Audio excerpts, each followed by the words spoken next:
Okay, so let's go through this one together. So if you remember from what I told you about how the problems are structured on the actual test, paper 1 and 2, the two-hour parts, the major parts of the test, same kind of structure, just paper 1, no calculator, paper 2 with the calculator, right? You're going to see like 8 or 9 short questions. This is an example of a short question. It's like 6 marks. A lot of them don't even have multiple parts. This one has A and B, but a lot of them are just like one single thing to do. Probably 8 or 9 of these, and then 3 or 4 of the long questions where you'll have like A, B, C, D, E, or something like that, okay? The long questions, you will have, the long questions, usually all of the parts of a long question will relate to one unit. So you might have like, over the 2 parts of the test, paper 1 and 2, you might have like one of the long questions will be a vector question. But then another one would be like all related to calculus. Another one will be all probability, or so on, okay? But in the short questions, 8 or 9 from paper 1, another 8 or 9 from paper 2, you're probably going to see a handful of questions that relate to vectors. This would be an example of one of those, okay? All right, this particular one, you have to remember some vector stuff, but it also is making you remember a little bit of geometry, right? It says PQRS is a rhombus, so I'm going to attempt to draw a rhombus. I did okay the last time I did this. That's pretty good, right? What defines a rhombus? What's special about it? Francis? It's like a square, but the angles aren't 90 degrees. Well, they don't have to be 90. That's right. It doesn't make it not a rhombus if they are. But if they are 90, then not only is a rhombus, it's also a square. Okay. But you're right. The angles do not have to be right angles, but the sides do all have to be the same, right? So all 4 of these are the same. Okay. But imagine you took a square and then you like pulled out these corners. Like you can squeeze this back and forth. It's still a rhombus as long as you're not changing how long the sides are. Okay? So that's the rhombus. Now, it says, given that the vector that goes from P to Q is called A, so I'm going to draw that. This vector right here is going to be known as A. And the vector that goes from Q to R is called B. So I'll do that here. That's B. Okay. Then it says express the vectors PR and QS in terms of A and B. So let me draw PR, the first of those. That would be this. So if we're going to call the vector from P to Q A and the vector from Q to R B, can you name the vector from P to R using A and or B? Anybody do that? How would I write a representation for PR using some combination of A and B?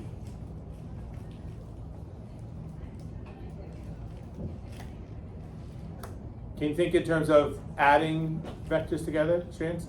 I was going to say A minus B or A plus B. It's one of those, but only one of those is right.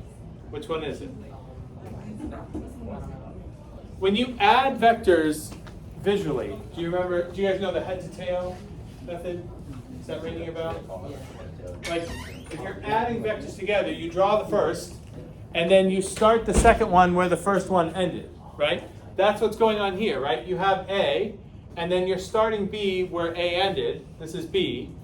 The result of adding vectors is itself a vector that starts at the beginning of your first one and goes directly to the end of your last one. You can actually add a whole bunch of vectors together that way, right? You just keep adding them, add the next one on by starting it where the last one ended, right? You just keep doing that, and you can add a whole bunch of vectors together. The final answer is one vector that goes straight from beginning of the first vector straight to the end of the last vector. So if I'm only adding these 2, that is the vector A plus B, okay? So we would call this A plus B. All right? Now, they also, so we can write that here. PR is going to be A plus B. Now they also want us to deal with QS, which would be this vector. Okay? Does it make sense? This vector would be what we get when we add B to a vector we haven't named yet, right? The vector that takes me from R to S would be what I should add to B to get this vector. So if I want to name that vector. I want the vector to start at R and end at S, because I want it to start where the other one ended. I don't have a name yet for this vector, but in terms of what we've already set up, can you give me a name for the vector that goes from R straight to S? No, don't bring in a new one. Don't bring in a new one. Using A and B. It's negative A, right? Negative A. Now, in order for this to be the negative of that vector, it has to be, two things have to be true about that for it to qualify as negative A, right? What direction does it have to go relative to A's direction? Exactly the opposite, 180 degrees. How do I know that to go from R to S, you're going in exactly the opposite direction as you are from P to Q? How do I know that? What about a rhombus tells me that, though? Well, the sides are the same length, but that's not telling me that this is the exact opposite direction as that is. It's another property of a rhombus. Right, it's a parallelogram, so these sides are parallel, right? So if these sides are parallel, they're going in the same two directions. But since this one is going from R to S, that's the opposite direction of this one going from P to Q, right? So if I had defined Q to P as A, then R to S would also be A. But since A is P to Q in that direction, and I'm going from R to S, which is just like going from Q to P, that's negative A, okay? So I'm adding negative A onto B. I had B, then I added negative A on. Q to S is the sum of those two. So Q to S would be B plus negative A. But what's a simpler way to write B plus negative A? B minus A, okay? So this one is going to be B minus A. Adi, you have a question? Yeah. So is there a way to like make a perpendicular vector of B and then just like add that to B and that'll be QS? Like, would that work? Make a vector perpendicular to what? So like what I thought initially was like QR and RS are perpendicular. Are they not? They don't have to be. That's what somebody over here was saying. Who was talking about this? Francis, you were talking about this first, right? Okay, so if it was a square, then that's a right angle. But if it's a rhombus, there's no rule that that has to be a right angle, only that these four sides are congruent. So the only things you know about these angles are these two are the same, and these two are the same, and these two are not the same. What's true about these two? R and S. They don't have to be the same. They would be if everything was 90. But what has to be true, even if these aren't 90-degree angles, about R and S? Remember rules about, this is like testing your geometry knowledge, which is probably pre-RM, right? You have to add the 180. Yeah, they have to be supplementary, right? Okay, but there's nothing, since it just says it's a rhombus, not a square. There's nothing saying that that has to be a right angle, so we can't assume that. Okay. All right. Now, that's the first part, getting those two representations. So A plus B for PR, B minus A for QS. The second part says hence. Now, when IB says hence, what is that telling you?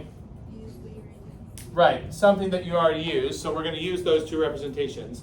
Show that the diagonals in a rhombus intersect at right angles, okay? That means we want to know that the vectors that we just found, if we position them so they started at the same point, what kind of angle would they form? 90-degree angle, okay? How do you tell if vectors are actually forming a 90-degree angle? Remember this? How do you tell if they are perpendicular though? Dot product. What about the dot product? If it's zero, right. So we would like to know what happens when we dot A plus B with B minus A. Do we get zero? If we get zero, those are perpendicular, okay? Now, to make this make sense, they're not really forming an angle right now. I mean, they are laying on top of each other, but the angle we're talking about is like if you move the vectors so that they start at the same point, will the angle formed by the vectors actually be a right angle, right? And you're allowed to move the vectors because what are the only two things that define a vector? Like what could I do to a vector that would make it into a different vector? Only if I change one of two things. What are those things? Magnitude and direction. So if you slide a vector and don't change how long it is or what direction it's going, it's still the same vector. So imagine that I move these vectors so that this vector is sliding down to this point, and the green vector is sliding over so that it starts at that same point. I would have something like this, where this is A plus B,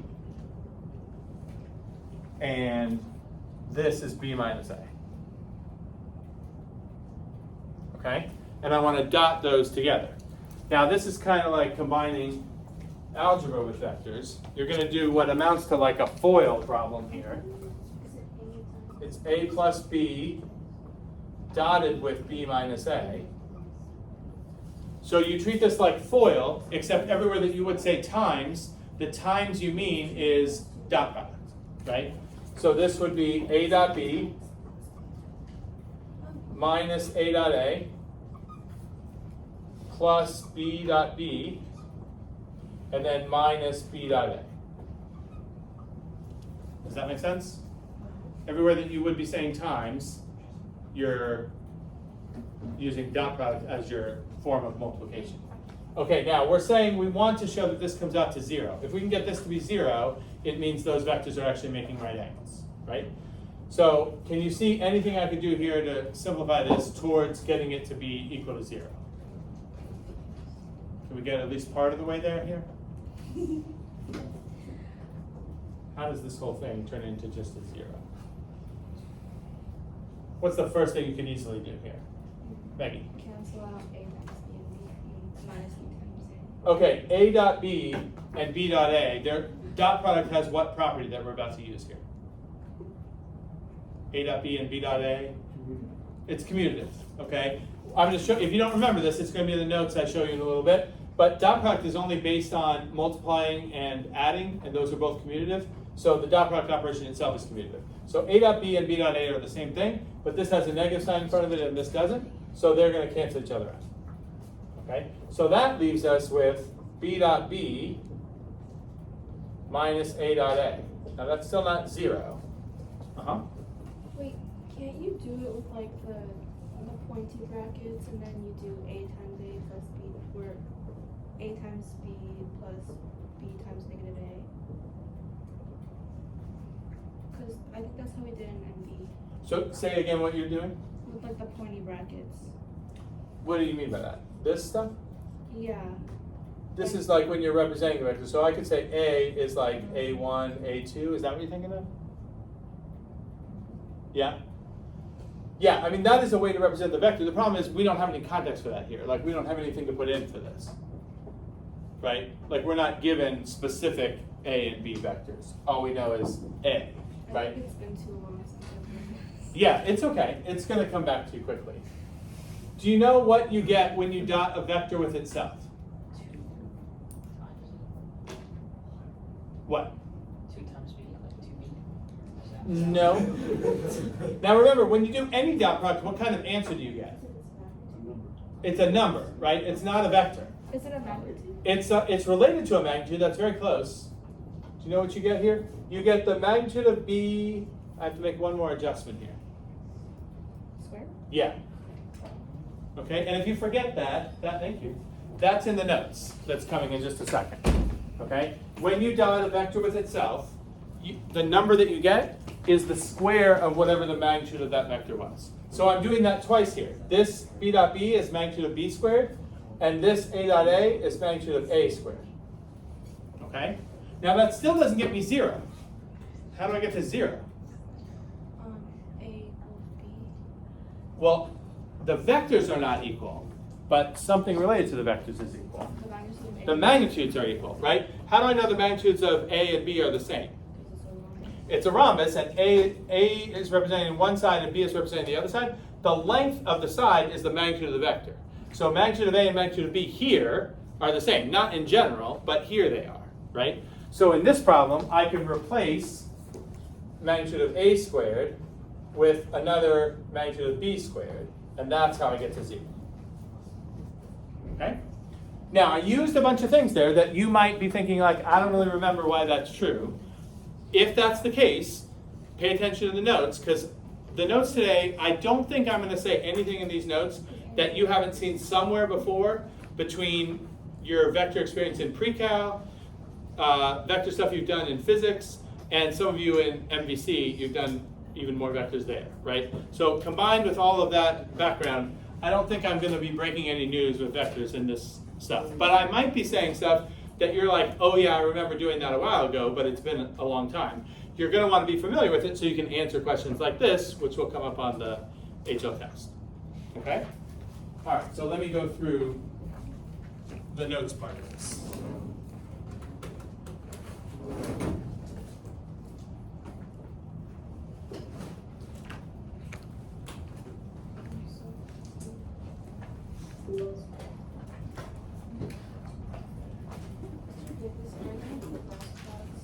Yeah, we're going to do cross product today. Yeah. Remind you of all the things you might have to use. Cross product is the last thing I'm going to talk about today. Yeah. It's so hard to remember. It won't be that hard. It's actually connected to stuff we did with matrices, so it won't be that hard. It won't be like you're having to remember things from a long time. Okay. All right, first, we mentioned these things like preliminary setup here. Vector, the two things that define a vector are magnitude and direction. So if you change either one of those, you're talking about a different vector, right? In terms of ways you're going to represent vectors, vectors can be 2-dimensional, 3-dimensional, 4-dimensional, right? You can have any dimension you want. Everything we're going to do with vectors for IB is either in 2 or 3 dimensions, okay? But most of the things I'm showing you how to do, you could easily extend what I'm saying to work in 4 or 5, however many dimensions. But for our purposes, we only really need 2 dimensions and 3 dimensions. Ways to represent vectors. Are you guys familiar with all the, I'm showing you 3 different ways to represent the same vector. I would think at least the first 2 you'd be familiar with. I don't know how often you've seen the one on the right, where you just write it as a column. Have you come across that before? That's IB's way of doing it. That's why I'm bringing that one up. IB uses I's and J's. You guys are familiar with those? Okay, I, J, K. They do not very often ever use the component form like this, where you separate the components by commas. It's perfectly fine for you to use that. If you're used to doing it that way, it's fine. IB will always accept what they call standard notations, and that is certainly one of them. But it's not one they tend to use. So if they're showing you a vector, they're either going to use the IJKs or they're going to write it in a column like this. So as long as you understand that when you see the column 2, 3, -5, that's the same as this or that. It doesn't matter which way you want to write it, as long as you can recognize what they're saying. Right? Everybody okay there? Okay. All right, a couple specifics. If, like in the warm-up, you're talking about a vector joining 2 specific points on the coordinate plane, like the vector that starts at A and goes to B, this is like what we're doing in the warm-up, except in the warm-up, we had rhombus PQRS, but they didn't identify what the points PQR and S were. That's what we would have needed in order to do what you guys were talking about, right? If we were given coordinates of the points, we could have put the components in there, right? But we didn't have that.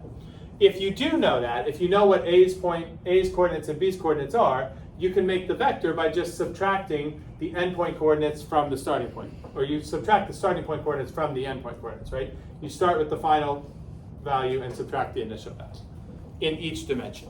So I'm showing you the 2-dimensional case. If we had the 3-dimensional case, you'd have a third part there with difference in the z's. Okay? All right, now we said that if you move a vector, as long as you aren't changing its length or its direction, you're not changing the vector. Okay, so you can pick a vector up and move it to a different place, and as long as it still has the same length and points in the same direction, it's the same vector. However, if you see the term position vector used, it means that the vector is starting at the origin. So if I give you a vector and identify it as a position vector, and I say you have the position vector 5, 3, 1, that means the vector is starting at the origin, and in that case, the components of the vector are the same as the place where it ends, right? If it's starting at the origin and its components are 5, 3, 1, then it's going to end at the point 5, 3, 1. Okay? So that's a position vector. Not to be confused with something else that often does get confused with it, which is unit vectors. Unit vectors just mean you're talking about a vector whose length is 1. Any vector in any direction that has a length of 1 is a unit vector. Now, the most common ones of those have names, right? What are the most frequently used unit vectors? We just mentioned them on the previous slide.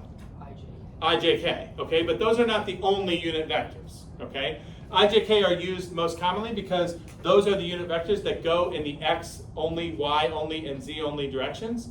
So we can use them to represent other vectors. But any vector that has a length of 1 is a unit vector. So, for example, that vector, 1/3, -2/3, 2/3, That's a unit vector because its magnitude is 1. Okay? Now, what if you didn't want to take my word for that? How do you actually find the magnitude of a vector? It's not really IJK, but it's the components that go with those, right? You take the components, you square all those, then you do what once you've squared them all? Add them, and finally, square root of that, okay? So do you see in this case, if you squared those, you'd have 1/9, 4/9, and 4/9, which would add up to 9/9, and the square root of 9/9 is 1. That's what makes that a unit vector. Unit vector just means its length is 1. Okay? So we're going to transition now to operations on vectors, like things you can do with vectors. And I'm starting with operations you can do on a single vector. So one of those is magnitude, like we just said. Here's the definition of it. I'm showing this in the 3-dimension case. If it was 2-dimensional, it'd be the same. You just wouldn't have this piece, right? And actually, if it was 4-dimensional, it would look just like this, and you'd have a V4 squared there, right? It's the same process every time, no matter how many dimensions it is. Okay? Here's my work to show you that I wasn't kidding when I said that vector was a unit vector. I didn't just make that up. It does actually have a length of 1. All right, can you think of any other operation you can do on a single vector? I can find its magnitude. What else can I do that only would use one vector? Scalar multiplication. There's actually 3 types of multiplication with vectors. Scalar, which I'm about to show you.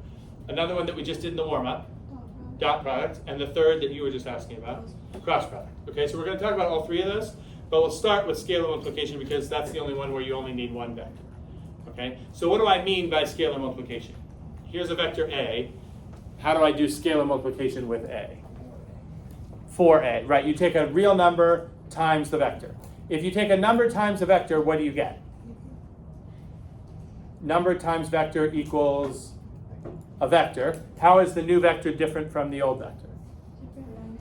Different magnitude by the scale factor of whatever your scalar is, right? Same direction, except there is a way you could get a different direction with scalar multiplication. If the scalar is negative, then the direction will be how in relation to the original? Exactly the opposite direction. Okay, so here's some examples. Here's 2A, here's negative A, which has the same length, right? It just points in the opposite direction. Here's negative 3A, so 3 times as long, but in the opposite direction. And here's 2/5 of A, right? 40% of the original vector in the same direction. Okay, make sense? All right, down here I wrote what we just said, right? That when you multiply by a scalar, you change the magnitude by a factor of the absolute value of the scalar, and it won't change the direction unless your scalar is negative, in which case it's always going to be the opposite direction. The last thing I wrote in bold there is going to be important for you to know. You probably do know this, but I wanted to mention it because it makes use of a word that is commonly used in a different context than you're used to. So it says here, when one vector can be expressed as a scalar multiple of another, you say the 2 vectors are parallel. Parallel vectors does not quite mean the same thing as parallel lines, right? If I'm talking about 2 lines that are parallel, what do you know about those 2 lines? Right, they never meet, okay? So parallel lines would be like, here's a line, and here's the second line parallel to it. There are never going to be any points of intersection there, okay? If you have parallel vectors, we just said that you can pick up a vector and move it and not change the vector. So here's A and here's 2A. They look parallel right now. They're still parallel if I pick this one up and lay it on top of this, even though they would share a whole bunch of points, right? So parallel vectors doesn't mean the same thing as parallel lines. It doesn't mean that they can't share any points. It does mean that they point in either the same direction or opposite directions. And every time a vector points in the same direction or an opposite direction as another vector, it means it's a scalar multiple of that vector. So the way you can tell if 2 vectors are parallel to each other or not is if one can be written as a scalar multiple of another. Does that make sense? How do we say you can tell if 2 vectors are perpendicular to each other? Dot product. But if you want to tell whether vectors are parallel, you just need to know, is one a scalar multiple of the other? That will answer the question every time. Okay? All right, scalar multiplication, we're done. Now I'm going to move to operations you do with 2 vectors. Okay? So we'll start with the easiest ones, which are adding and subtracting. I'm going to show you this. I'm sure you guys have seen this already. I'm sure you did this in pre-cal. I'm sure you did this in physics. But this is the geometric way and the algebraic way of looking at adding vectors, okay? Geometrically is what we did before on the warm-up, right? I have three vectors here. U goes from A to B, V goes from B to C, and W goes from A to C. They form this triangle. That triangle is showing that two of those vectors are being added together, and the sum of two of them equals the third one. In the way I have it here, if you pay attention to which direction all the vectors are pointing, which one is the sum of the other two? W is U plus V, right? Because you have V starting from where U ended, so those are being added together, and W is the sum of them because it starts at the beginning of U and goes straight to the end of V, right? Now, if you look at what I actually did here on the grid, U is the vector 3, 1. It goes 3 to the right and 1 up. V is 2, negative 3, goes 2 to the right and 3 down. So here are the vectors 3, 1 and 2, negative 3. If I add their components, I get 5, negative 2. So this vector W should be that, 5, negative 2. And you can see to get from A to C, you go to the right 5 and down 2. So adding by components, the algebraic way, agrees with geometrically like doing the head to tail. That make sense? Okay. It works the same for subtraction. Okay. If you want to do U minus V you think of as multiplying V by negative 1, and then that's the opposite of V, so you add the opposite of V, negative V, to U. So here's the same U, right, 3, 1. Here's negative V, which goes 2 to the left and 3 up, so that's negative 2, 3. And if I add U and negative V together, I get this vector, which I call Q. And you can see that vector agrees with what we would do if we subtract the components. 3 minus 2 is 1. 1 minus a negative 3 is positive 4. So this vector Q should represent 1, 4. I went 1 to the right and 4 up. That makes sense? Adding and subtracting pretty easy. Okay, then we got to do the other two kinds of multiplication. So here's dot product, which we were doing in the warm-up. Okay, dot product is also sometimes called the scalar product or the inner product. I don't actually remember what the source of inner product is, but scalar product makes sense. Why would they call dot product the scalar product? What does that refer to? We just talked about it. What kind of answer do you get when you dot two vectors? You get a scalar, you get a number, not a vector, right? That's distinguished from when you cross two vectors, when you do the cross product of two vectors, what kind of answer do you get there?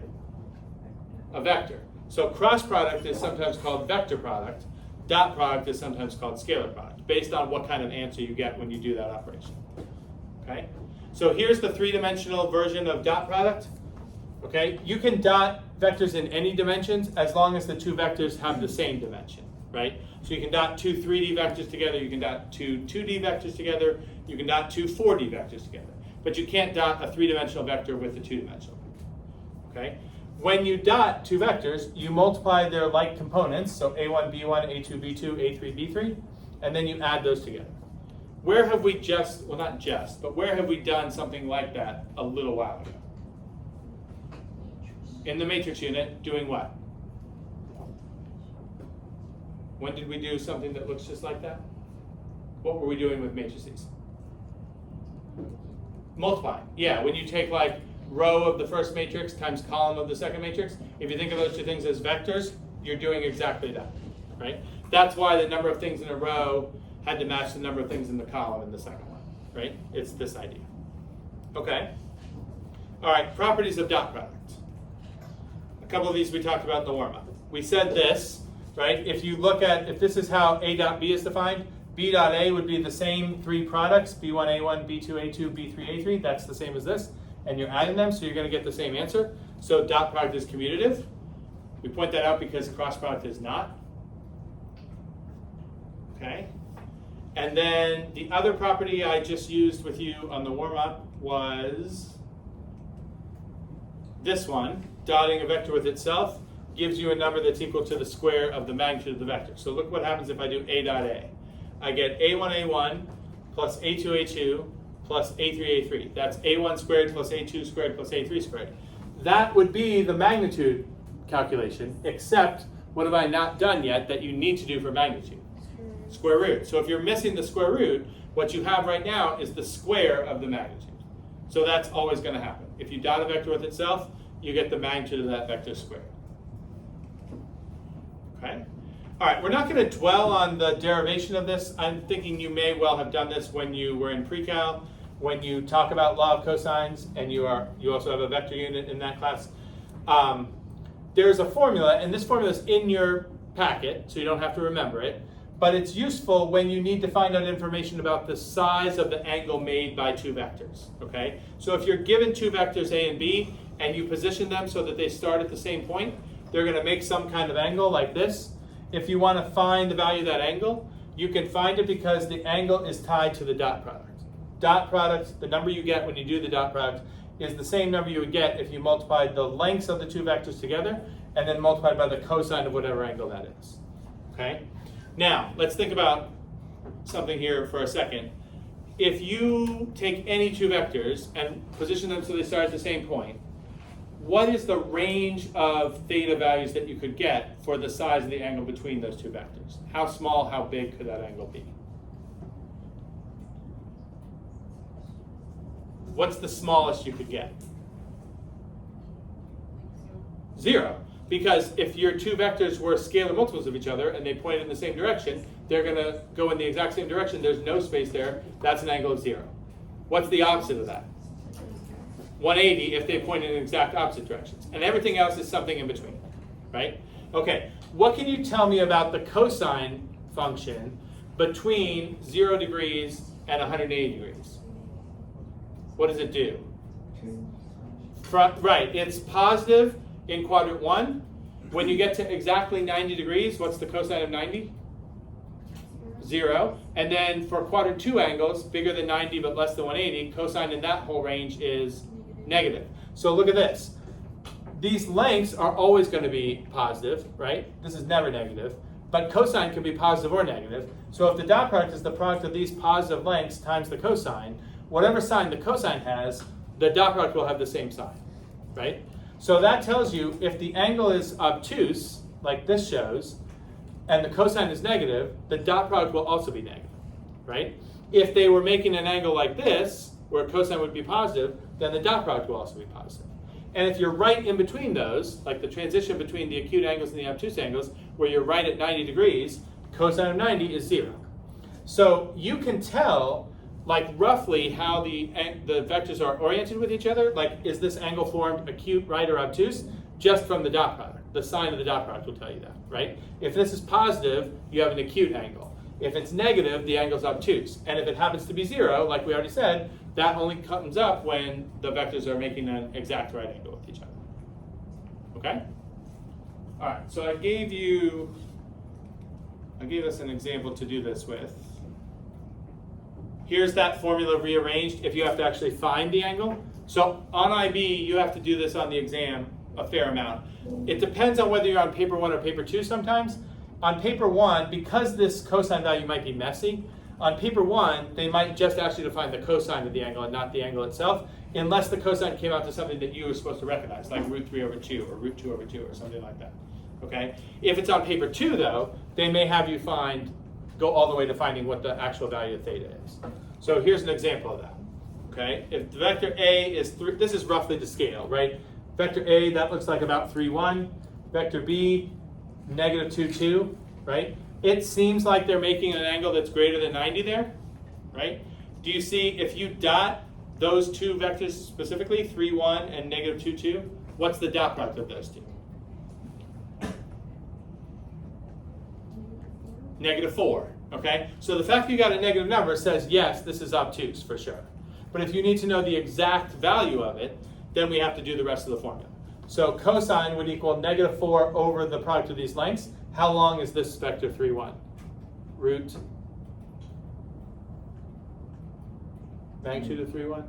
Root 10. And that one is root 8. So this is going to be negative 4 over root 10 times root 8. So root 80 on the bottom, negative 4 on the top. Okay? If it's paper 1, they would just ask you for the cosine value. Like, that's not an angle you're supposed to know. But if it's on paper 2, they might say go all the way to finding what theta is. So you have to do inverse cosine of negative 4 over root 80, which comes out to 117. And you remember IB rounding, why did I stop at 117? It's probably not exactly 117 degrees, but how do they want it rounded? 3/6. That's what that is. Okay. All right, last thing, cross product. Okay, so dot product tells you whether or not two vectors are perpendicular. Cross product is useful if you want to find a vector that is perpendicular to two other vectors. So if you're given two vectors and you're asked to find a vector that's perpendicular to the two that you're given, you cross them. Okay? This is called vector product because when you do A cross B, you get a vector, not a number. Okay? So this one, you do have to be in 3 dimensions for this to make sense. Because if you are finding a vector perpendicular to two other vectors, all 3 of those vectors can't be in the same plane. It's impossible. Does that make sense?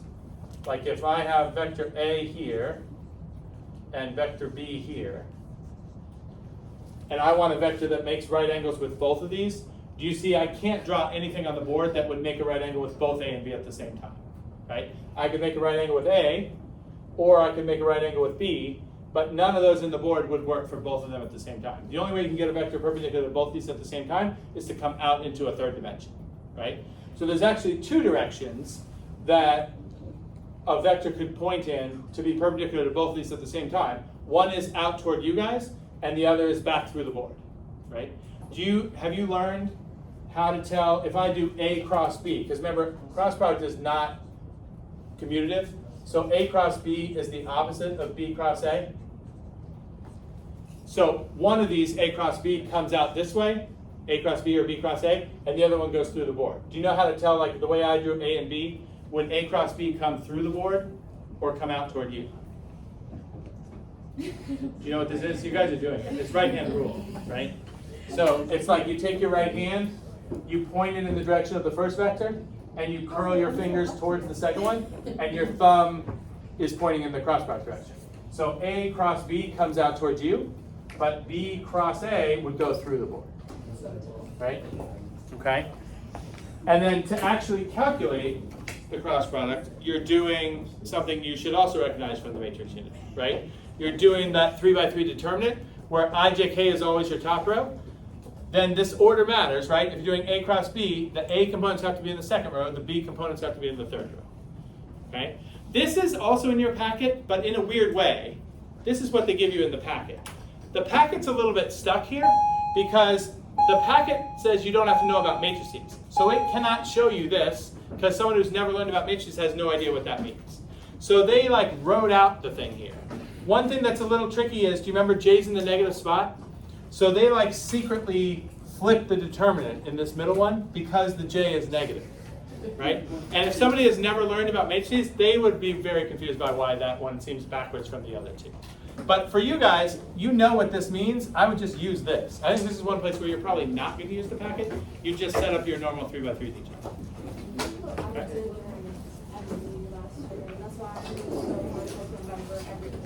Because you would like remember something like that? Yeah, but now you can just